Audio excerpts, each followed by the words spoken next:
السلام علیکم ورحمۃ اللہ وبرکاتہ۔ ناظرین کرام، الحمدللہ ہم سورہ بقرہ کی آیات 41 سے 50 کی تفصیلی سفر کے آخری حصے تک پہنچ چکے ہیں۔ ان 10 آیات میں اللہ تعالیٰ نے ہمیں ایمان، شکر، نماز، آخرت، حق کو پہچاننے، اللہ کی نعمتوں کو یاد رکھنے، تکبر سے بچنے اور اللہ کی مدد پر یقین رکھنے کے انتہائی اہم اسباق عطا فرمائے ہیں۔ آئیے ان تمام آیات کو ایک مرتبہ پھر اپنے دل میں تازہ کرتے ہیں۔ آیت نمبر 41، حق کو دنیاوی فائدے کے بدلے نہ بیچو۔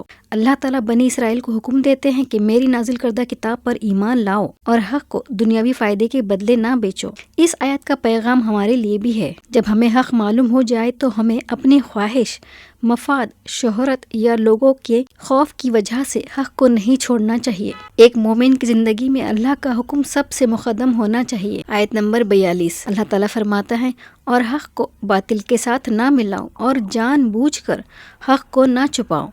یہ آیت ہمیں سچائی کی عظمت بتاتی ہے۔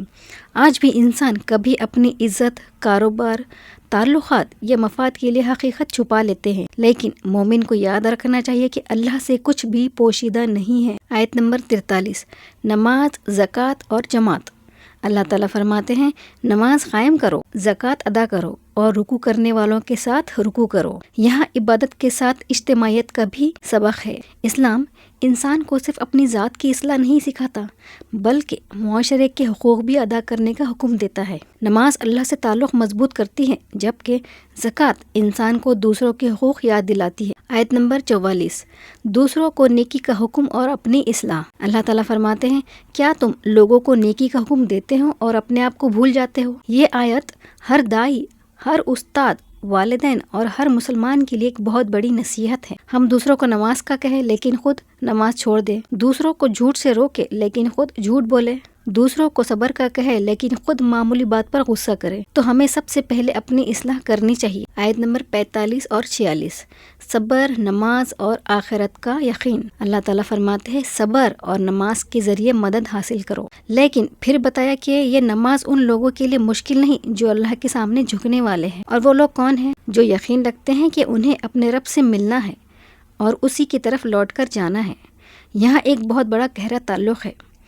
آخرت کا یقین، دل میں خشوع، نماز میں لذت، زندگی میں تقویٰ۔ اگر انسان کو یقین ہو کہ ایک دن اسے اللہ کے سامنے کھڑا ہونا ہے تو وہ اپنی زندگی کے ہر فیصلے پر غور کرے گا۔ آیت نمبر 47، اللہ کی نعمتوں کو یاد کرو۔ اللہ تعالیٰ بنی اسرائیل کو اپنی نعمتیں یاد دلاتا ہے۔ اے بنی اسرائیل، میری اس نعمت کو یاد کرو جو میں نے تم پر کی۔ یہ آیت ہمیں بھی سوچنے پر مجبور کرتی ہے۔ ہمیں اللہ نے کیا کچھ نہیں دیا؟ ایمان، قرآن، صحت، عقل، رزق، گھر، خاندان، وقت، سانسیں اور توبہ کا موقع۔ ہم ان نعمتوں کا شمار بھی نہیں کر سکتے۔ اس لیے مومن کی زبان پر ہونا چاہیے، الحمدللہ رب العالمین۔ آیت نمبر 48، قیامت کی تیاری۔ اللہ تعالیٰ فرماتے ہیں، اور اس دن سے ڈرو جب کوئی شخص کسی دوسرے کے کچھ بھی کام نہیں آئے گا۔ یہ آیت ہمیں آخرت کی جواب دہی یاد دلاتی ہے۔ قیامت کے دن نہ دولت کام آئے گی، نہ عہدہ، نہ شہرت۔ اس دن اصل سوال یہ ہوگا، ایمان کیسا تھا، اعمال کیسے تھے، حقوق العباد کیسے ادا کیے، اللہ کے احکام کے ساتھ ہمارا تعلق کیسا تھا۔ اس لیے آج کی زندگی کو آخرت کی تیاری بنانا چاہیے۔ آیت نمبر 49 اور 50، فرعون سے نجات۔ پھر اللہ تعالیٰ بنی اسرائیل کو ایک اور عظیم نعمت یاد دلاتا ہے، فرعون کے ظلم سے نجات۔ فرعون نے ان کے بیٹوں کو قتل کیا اور عورتوں کو زندہ رکھا، لیکن اللہ تعالیٰ نے حضرت موسیٰ علیہ السلام کے ذریعے انہیں نجات عطا فرمائی۔ پھر ایک ایسا وقت آیا جب بنی اسرائیل کے سامنے سمندر تھا اور پیچھے فرعون کا لشکر۔ ظاہری طور پر راستہ ختم ہو چکا تھا، لیکن اللہ تعالیٰ نے سمندر کو پھاڑ دیا، بنی اسرائیل گزر گئے اور فرعون اپنے لشکر سمیت غرق ہو گیا۔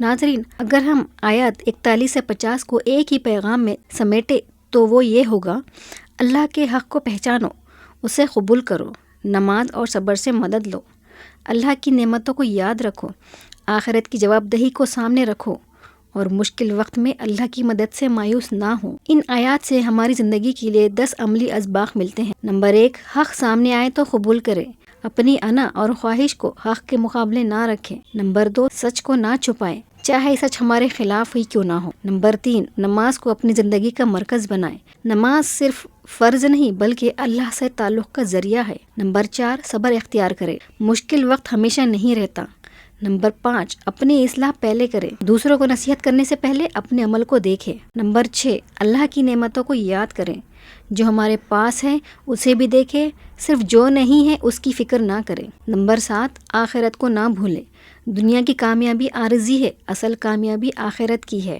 نمبر 8، ظلم سے بچے، فرعون کا انجام یاد رکھے۔ نمبر 9، اللہ کی مدد پر یقین رکھے، بند راستے اللہ کے لیے بند نہیں ہوتے۔ نمبر 10، توبہ میں دیر نہ کرے، موت کا وقت کسی کو معلوم نہیں۔ اگر آج ہماری زندگی کا آخری دن ہو تو کیا ہم اللہ تعالیٰ سے ملاقات کے لیے تیار ہیں؟ اگر جواب نہیں ہے تو ابھی وقت ہے، نماز کی طرف واپس آ جائے، قرآن سے تعلق مضبوط کرے، گناہوں سے توبہ کرے، لوگوں کے حقوق ادا کرے، والدین سے حسن سلوک کرے اور اللہ تعالیٰ سے سچی محبت پیدا کرے۔